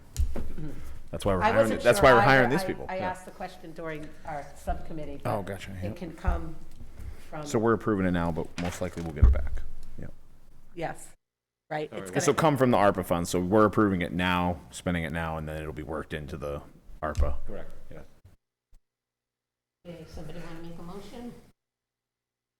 I'll make the motion to authorize $15,000 to Capital Strategic Solutions for the purpose of ARPA subcommittee assistance. Support. Thank you. I would take responsibility for the wording. Maybe it's a distinction without a difference, but, you know, I think it would be primarily for the finance director, but certainly would be a resource for the ARPA committee also. So it'd be authorization of $15,000 for Capital Strategic Solutions to assist the Finance Committee. Yes. Finance director. Finance Director, sorry. Finance committee. Committee's different, Help yep. us. I don't think Committees, directors. I understand. Groups. It's definitely primarily for Barbara, Right. but I also like to add, you know, the way it is in our agenda for the ARPA subcommittee. One of the things that came up during our subcommittee meeting is there were a lot of good ideas being generated, but we didn't really have legal guidance to know whether or not they are a legitimate Legitimate, yeah. use of these funds, because they've loosened up. You know, every time the federal government has given money, they've kind of changed the requirements of what it can be used for, what it can't be used for. And our subcommittee doesn't have the expertise, so we don't want to recommend something and then find out, oh, great idea, but you can't use ARPA funds for that. Right. Or some ideas that we might have shot down, thinking it was too far of a reach, may in fact be Something that we can something do. we could do, so. Yeah, well, this seems more like bookkeeping to me, though, than. Well, legal. yes. But I would assume Copeland and Page has some standardized guidance on this. Is that fair? Excuse me, I was trying to repair the new It may be something where if these people are doing it every day for other towns, they may say, you know, a Acushnet just got this, and Right. something to They think know about. it is confusing. I've read quite a few of the And also, dates on the things. Bob, can you check with KP though, just to see if they have any standard, they might have standardized stuff out already, just they're publishing on their websites. that would be great if they had something, but also it says here, project details will assist the town of Sturbridge in finalizing a comprehensive list of potential projects that could be considered for funding through various federal and state programs. Yeah, no, So I'm makes sense, hoping, I'm hoping their expertise goes a little farther than just the Yeah, financial but end. and it's Oh, yeah. also all the paperwork to fill out. It's not It's a just, lot of time, yeah. Oh, it is, just not name, address, and date. It's. Oh, no, it's Oh, too no, much, yeah. yeah. I mean, certainly it's a good idea, the standardized forms may exist, but it's just a matter of filling them out, Oh, I processing didn't it. mean the standardized form in that No, regard. no. I meant just what we could, No. where the I money took- I can took go. it to mean that there must be something there that says you can use it on this. It would this, be, This is But not then, allowable. but then it's very confusing, because there's different subcategories within it, and then you can use it for here, but not there, but this way. no, it would be nice, because I've listened like on they the make it news difficult to on purpose various to make work uses for of these lawyers. funds, and I think I've raised it in the past, and our other, our town administrator said, no, we're not a, underprivileged neighborhood and et cetera, but it would be nice for some projects, so. And if Copeland and Page has something, that's great too, and maybe the federal government has something. I mean, I know you gave us, a good-sized packet, but. Okay, so Ian made the motion. Did anyone second it? I'll second that. Any more discussion? All in favor? Great, thank you. Okay, next we have consideration and possible action on the letter of engagement agreement from Community Paradigm Associates, LLC.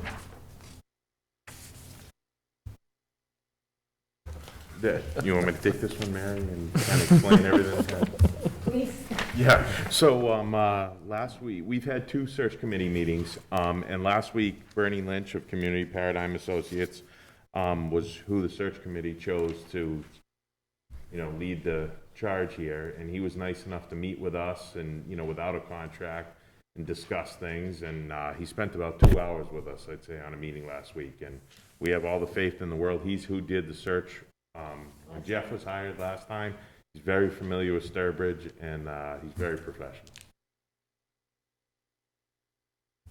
Questions, comments? Somebody want to make a motion? Sure, I will move to approve the chair to sign the letter of engagement and agreement with from Community Paradigm and Associates LLC for assistance in finding a new town administrator. I'll second that. Discussion? All in favor? I thought he did a very good job last time. I'm just curious, how much did it go up from, do we know? It's 9,200. Do we remember what it was before? I think it was was about the about same that. as That's that, what I was, yeah. I know it was Fair. under 10 before, but, Same thing, just. yeah, just under 10. So he Less kept than it pretty inflation. constant, which is good. Would now be a good time to bring up the salary posting, or you want to wait? Go ahead. Just thinking we're on the topic. So the search committee met last week, and we discussed amongst ourselves, and we spoke with Bernie Lynch of Paradigm about what the salary posting should be for the new town administrator. And we came to the conclusion that we would like to post it at 160 plus or minus. We don't want to give a range because we feel that when candidates look at the range, everybody looks at the top number and they never look at the bottom number. So we wanted to post 160 plus or minus, and we feel that salary could go up to 170, or we feel it could go down to 145. So that's really kind of where we're. No, that's logical, and a lot of the advertisements out there advertise that way, instead of just a specific number or no number. Because when we did Leon, the first ad we put out, there was no salary in it at all. So when we re-advertised, we put a salary. Do we need a motion for that, Bob? Or? Was Yes. Was Yeah, the I think so. 160? Right. Bernie's suggestion and you guys agreed, or did you go higher or lower than Bernie? No, we went with Bernie's suggestion. We felt that, that was kind of where the town should be. I know we do need a motion. Do you want to make it, Jason? I will. I would like to make a motion to post the town administrator's salary at 160 plus or minus. Second. I'll second that. Any discussion? All in favor? Okay. Okay, old business. Bob, COVID update. Well, as you know, the last vote of the board to mandate masks in town buildings was voted to up until today. So you would be considering whether to continue that or not, or continue it to your next meeting. I don't have much to add. I'm not seeing as much correspondence among the managers groups on this as I did before, so I can't say whether or not any towns are beginning to relax the mask mandate. So I think Worcester's dropping theirs effective the 18th. I checked. They're trying to vote. They're trying to vote They tonight. haven't I couldn't get an answer So, yet. yeah, I think that's what the health agent That's good, recommended, yeah. so I would say we just go through the next meeting with probably the expectation that's. No, I about would it. agree with that. I mean, you can argue masks help, masks don't help, but the numbers are going down even, not as quickly as maybe we'd like, but they're going down. And I think to do something is better than not doing anything, so I would agree with the next 2 weeks. Mary? Oh, yeah, I do as well. And I know Worcester was voting, but they also had a town-wide mandate, not just in their town office buildings. They were, Sure, it's very they different. were everywhere, so it was very, they may, I don't know what Worcester's going to do, but I think it's a small thing to do for 2 more weeks, so I will support that. Okay, think- and Doctor, would you like to address this, please? Yes, hi, good evening. Now we're gonna Louis address the Faison crowd. on 146 Lane 8, and I'm a pediatrician licensed in Massachusetts, and I've been involved in local public health for many years, actually, and just last 9 months was elected to the Sturbridge Board of Health. So, Louis Faison here. So, hearing your discussion, I don't know if you are going to, it's how you're at some point going to make that decision. It might be based on data, the data numbers. I did look them up. I think they're a little bit difficult at sometimes, but they're trends that you can really go by as to what's happening, what are some of the changes. And so that might help you in 2 weeks when you try to decide to look at these trends, see where we are. For example, Massachusetts overall, is that these are positive CPR tests, which again is who gets tested, who says they're from Massachusetts. It's only Massachusetts data. If you get tested somewhere else, it doesn't count and all that.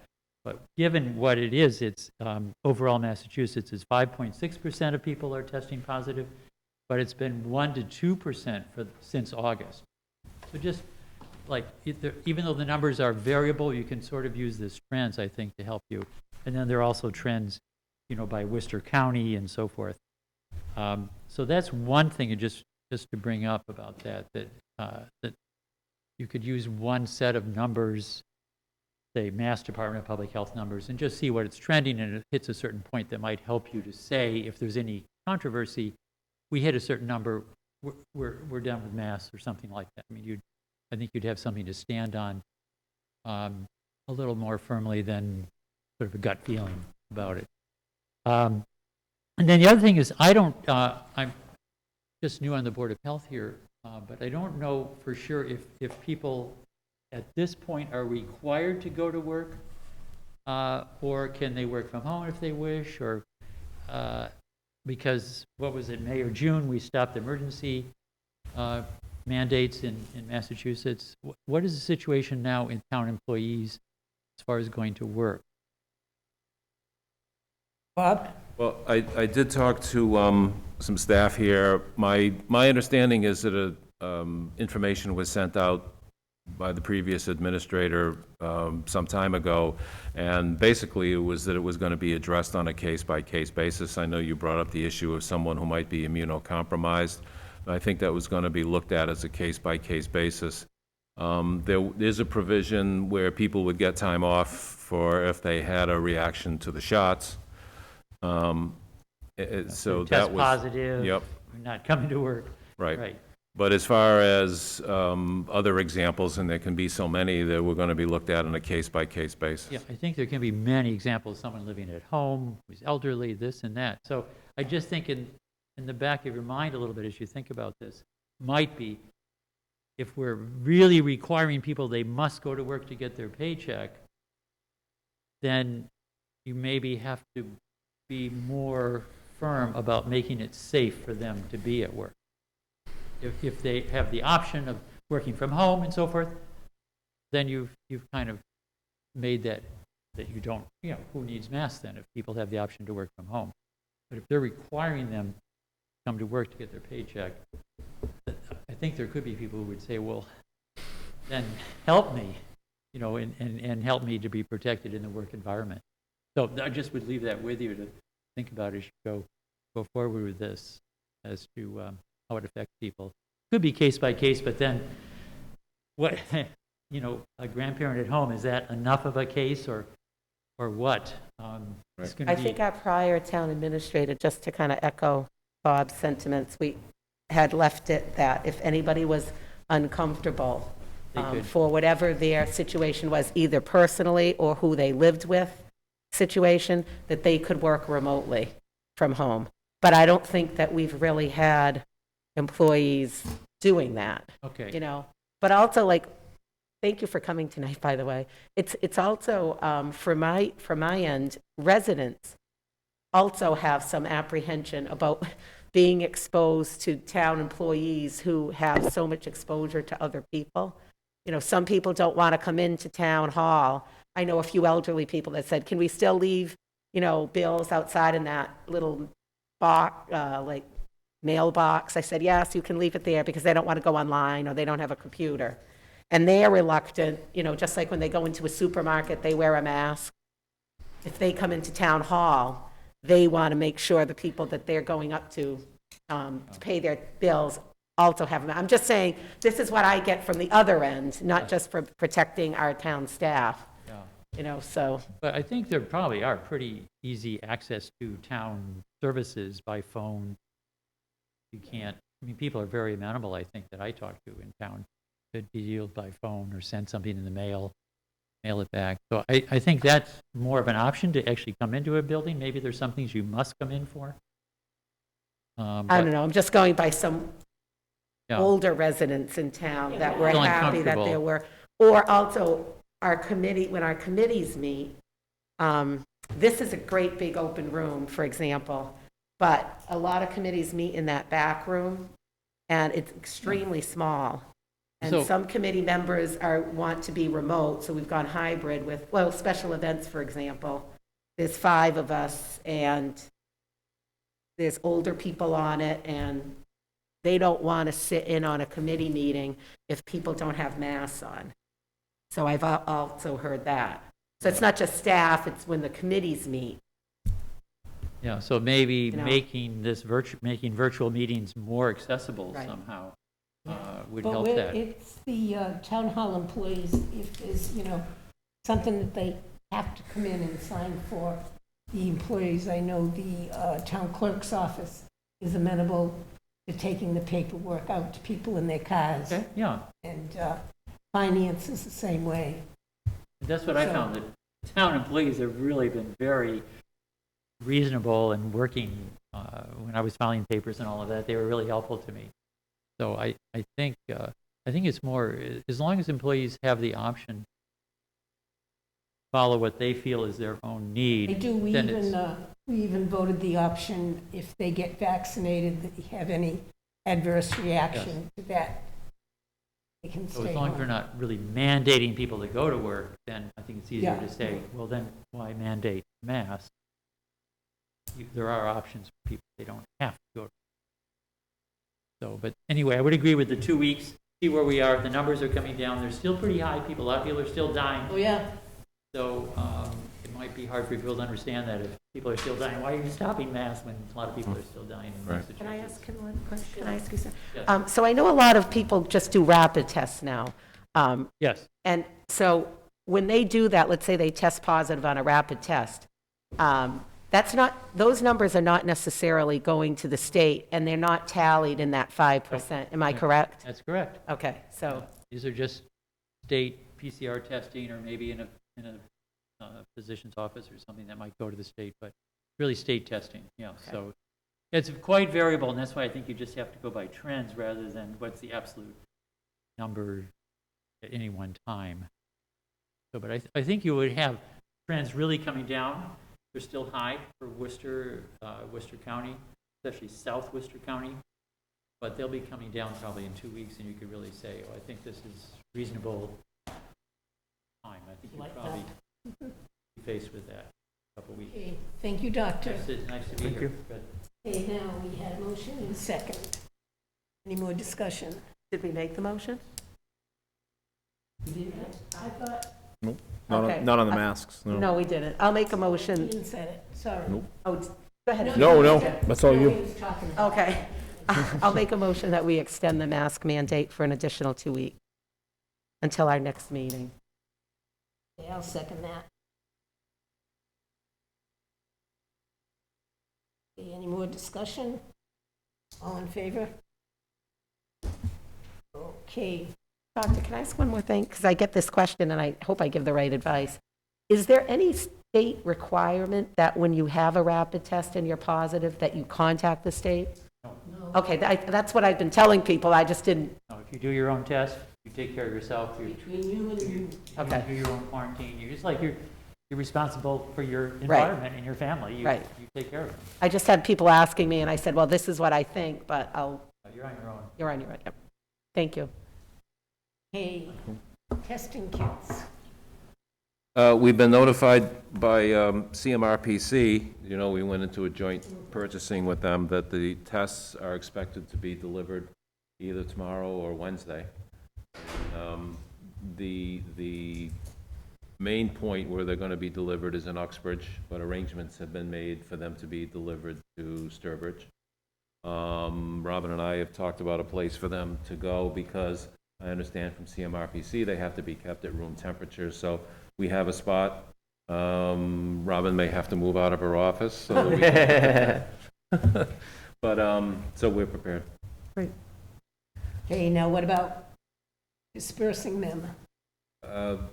Excellent question. I would have hoped the Board of Health was, would follow the Board of Health, correct? I mean, how they passed them out. would Please? they- What? I would assume that the Board of Health would be coming up with a plan to disperse those, correct? I mean, that would fall to them, right? Never assume anything. Well, it's a health. So we bought them and we have no way to get rid of It them. seemed to me that we have public safety, the Board of Health, and the Council on Aging would be the three entities that would most readily be able to come up with a disbursement plan. Yeah, So I don't know if that's something we probably should decide on tonight, but those seem to be the locations. And are, you know, it's kind of in both parts of town. And, I think Bob said the library would be willing to disperse them too, right? Yeah. Right, I think where they're going to be located and distributed from is one thing, but also whether they're going to be, and we discussed this at the ARPA meeting, that there have been some guidelines or suggested guidelines that were kind of the result of a lot of input from boards of health across the state, where you might even look at income guidelines or you know, other things to judge whether or not people would get the tests. And, you know, I think it's going to be very difficult for town staff to be getting into those kinds of restrictions with people and denying people for whatever reason. right, I mean, I think that's getting too picky. I firmly believe that first come, first serve. I mean, because there's a lot of people out there who already have their own, and I would have faith in people that, you know, they're not gonna go get more if they've got 10 kits at home. But, as long as they're town residents. Yeah, and I mean, there probably should be a number restriction too, so someone doesn't take 40. Yeah, no. Not that they would, but. Oh, well, you never know. Yeah, yeah. I mean, 2 is reasonable, that's all you Oh, can buy sure. at some stores, or 4. I agree with our chair, first come, first serve. The income requirements, it's a $10 test. And we already decided it wasn't about the money, it's about accessibility. And you're not going to make people, show their tax returns that says, I fall into this category. I mean, towns are giving them away. So I agree with Jamie as well. One person, for a household, or one person can't go and get more than 2, something like that. And just sign for it that you're a Sturbridge resident. But after that, I think it should go to anybody that needs them. That was the whole idea, that if they can't get them at a CVS, they can't get them anywhere, they can go to their library and say, I need 2 tests, and they get it. That's what I think. Well, what would the verification be that they live in town? Do you want to have something that actually signed, or do you want just a verbal, or? Well, actually, the voter rolls, they make copies of those left and right. Well, it's digital now too with the scanning of your license, right? I mean, I don't know, I don't think anybody's, if someone's willing to say they're in town. If someone from Southbridge needs one, or someone from a neighboring 'cause town needs one, let them get it's it. just who's gonna run a long con on? I mean, they could just, Fine, Jamie, if Well, I you- know, no, but people will recognize who the I people mean, are. maybe, I gonna- think they're gonna be no maybe good you by the could time I give just them all. have a sheet and they sign them out. So, they put some kind of signature down and they sign for them. That's it. They sign their name and it's dated. I go pick up 2 Mary Dowling. I signed them out. Yeah, I mean, people are less apt to skim if they're signing If something. they sign their name, that's it. Well, also, they'll be less apt after the delivery tomorrow, because there's a heck of a lot of tests that are going to be in the region after it's delivered tomorrow. So it's kind of less likely that people from other towns will be coming here, because it's more likely their own town will be getting quite a few of them. Yeah, no, I meant it more of like someone just moved here. That's more of what I was Right. thinking. Oh, yeah. But I mean, You know what I mean? just Like- sign a log. You have to be here to. Yeah, that's I all think it's useful if they just sign a log, though. They Yeah. just sign for it and get it. It's like we signed when we went into the buildings when Sure. first opened. Contact tracing. Name and address. It's probably helpful for that reason too. I think name and address and And then what? quantity taken to, Four up is to- reasonable, Up to 4? I think 4, yeah.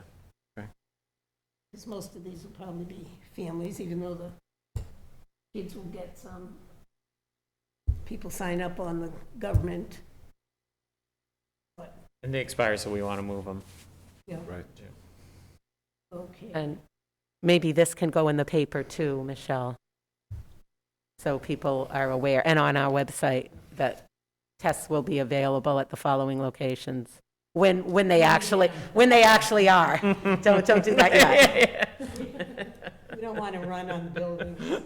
But I mean, I know in the schools, the kids can get tested anytime they want. They all have tests.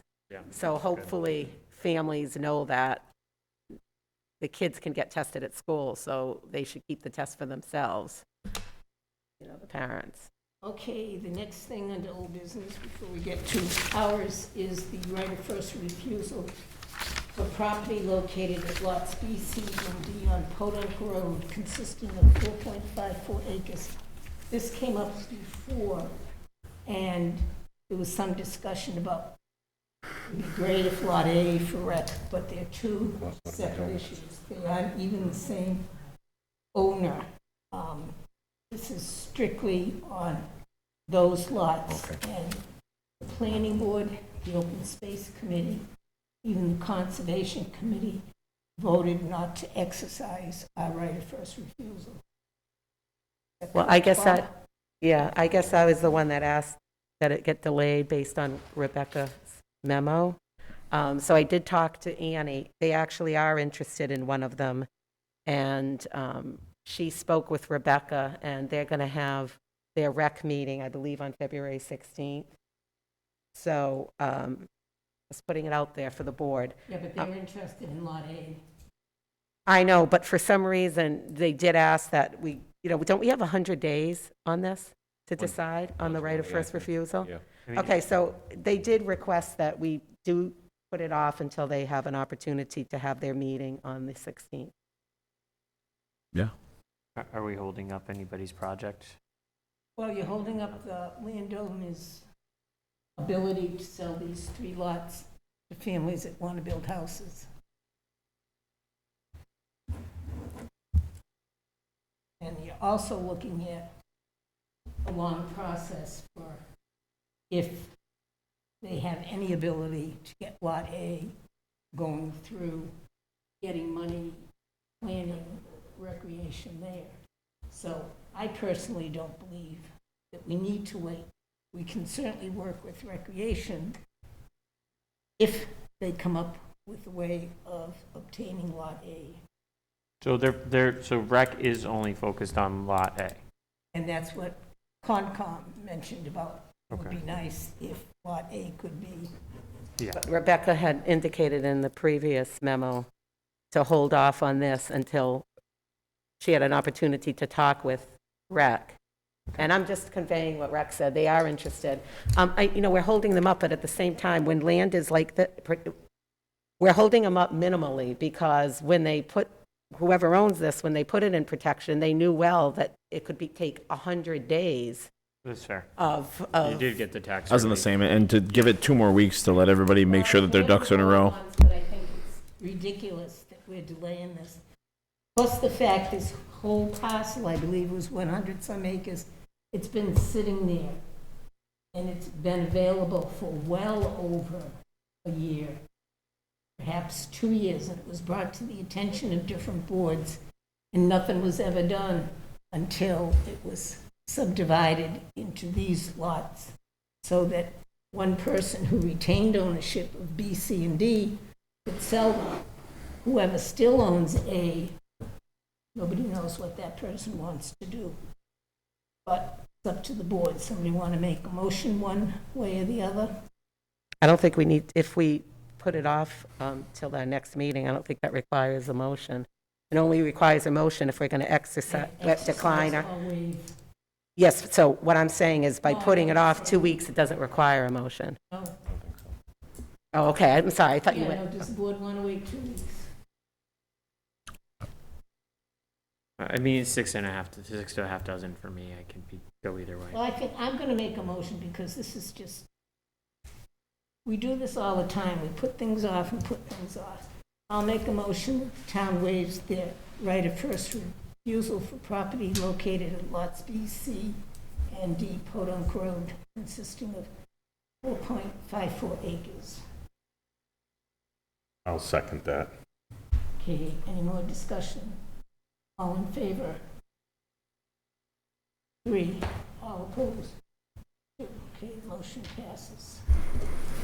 Bob, can you let Recreation know that the board moved on it? Can you send something to Annie? Yeah, and they can still continue to look at Lot A. Okay, any old business? James? Jamie, sorry. My old business is, my name's Jamie. You might have known that for a while. I know, but see, my son James. I know, I'm being Well, a I smart. know, you know that. Yeah, no old business. Mary? A new business. No. Jason? Old, we have our, this Saturday, are we doing our retreat this Oh. Saturday? Forgot about that. Me too, that's right. I personally would like to wait until we have a permanent town administrator on board. Plus Bob would have been here long enough that he could probably have some input on what the board could discuss at the retreat with the new town administrator. But I would like to wait. I don't mind not meeting this Saturday, but I don't want to wait for a new town administrator because we have existing goals. We as a board, I feel, have a duty to look at those on an annual basis and decide, are they still priorities? Where do we stand on them? It could be 6 months before we have a new town administrator, and now we're halfway into the year working on old goals. I feel like it's our duty to do that. I also think it's very good for the board to have our own opportunity to discuss what are our priorities in a new town administrator in terms of when the finalists come, what are we looking for? And I think this is the opportunity to do that. I also feel it's a bonding exercise. So if we don't want to do it this Saturday, I don't have a problem with that. But I don't think it's appropriate to wait until we have a new town administrator because that could take a long time. I also feel like if we update our goals, even, I mean, it might only take an hour or two, we go through them and say, yes, this is still a goal, yes, yes, yes. When those people who are interested in this position, when they apply, they can look at updated goals and know these are the goals right now. So I do think that that has to be looked at annually. Well, we could even have the goals on an agenda because they're listed and we have the update from Jeff on how to come along. So we could put that on the agenda and then they would be, as you say, out there. Yeah, but we've always done it with a retreat. I'm just saying, my preference is a Saturday at some point for an hour or two. I'd also like to talk about what we are hoping for in a new town administrator, and I think those are all topics for retreats, personally. Well, I think well, look at two parts. The part about what you want in an administrator, I think that's going to be covered through Community Paradigm. He's going to be wanting to get in touch with each selectman, either do it personally or if it's more convenient for the board to have an interview with you over the phone and to talk about what the board is looking for. I can circulate to the board the transition memo that was left for me from Jeff about the goals and where each one of them stands. I mean, just my 2 cents, I think that it would be helpful for the new town administrator to take part in this. This person, he or she, would be able to familiarize themselves after they're hired, learn about the town over the summer, do the goals in the fall. I know it's a long time to wait, but my concern is that many times the goals that the board puts together enters into the evaluation criteria for a town administrator, and many times in the contract for a town administrator, that's part of the evaluation process, that they're mutually agreed upon goals. So it might be valuable for the new person to be part of that process and to weigh in on that. But I think that there just seems to be a lot of the goals that the board has set that are still being worked on. I think you already have quite a lot on your plate. Hopefully I can help get some of those taken care of before I leave, but I think there's already quite a bit out there. Yeah, I don't disagree. Some of them might no longer be, it's not necessarily that we're going to add to the goals. We may also put other goals less on a back burner. I also think it's a bonding exercise for the board itself. I don't have a problem when the new town administrator comes on board to meet again. You know, I just don't think putting it off until the fall is a good idea. I also want to go over the contract, and I think it is useful for the board to have an open discussion about our contract. Because our prior town administrator had different issues with the contract. And I think it's useful if the contract that we present, we do that in a retreat conversational way rather than in one of our meetings. If the board doesn't want to meet, that's fine. I just think there's a lot of value. Why don't we put a pin in it until March maybe, and just see where we're at there within the process? Because it might, if the process is going quickly, we might think it's X. But if it's going to be October, I agree with you, Mary. We shouldn't. The contract can be simplified, well, not simplified, but clarified on that one issue. That was just a matter of interpretation and just adding a little, because we've always gone over the contract before it's been presented. Oh, of course. Our retreat is an open meeting. We're not doing anything different in a retreat that we don't do here. It's just a less formal atmosphere to have a more open conversation. But I personally would rather wait. Maybe we can revisit it in March then. Yeah, I think March. I think right now it's a little. Look at anything we want. Might be busy. Okay, Chase? Yeah, we might. Any more? The only other I just want to remind everyone of tomorrow night in that room, The search committee meeting would like to interview everybody for 15 minutes, really quick. And that can give you input there too on. I got my PowerPoint ready. You do. That's what I like to hear. About ready? My PowerPoint. Oh. Nice. Ian, any old business? I meant to bring it up at the beginning, but just reminding people that there are open positions that can be run for and that papers are available at the town hall and they can, if they think they want to take part in this, and they can go out and get a sheet and fill it out and run for the open positions. Yep. They don't know what it's like until they're. Bob? Bob had something. New business? Oh, I would just, Bob, I'm sorry. just so the board's aware, and I'll send a memo out, I would just like to change my schedule next week, instead of it being Monday, Tuesday, Thursday, to Monday, Tuesday, Wednesday. And also, and I've heard from department heads, I want to have the first department heads meeting, I should have had one by now, the beginning of next week. Okay, and we do have to set up, when the budget gets going a little bit more, a meeting with the finance committee. Yes. We usually do that in March sometime. Okay. Okay. New business, Jamie? No. Mary? No. Chase? No. Nope. I have none. Okay, and correspondence was just the letter from the, what's it called? The dirt. The dirt. The dirt.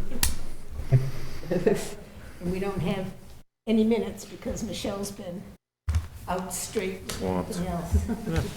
Okay, citizens forum? No? Okay, motion to adjourn then? So moved. Second.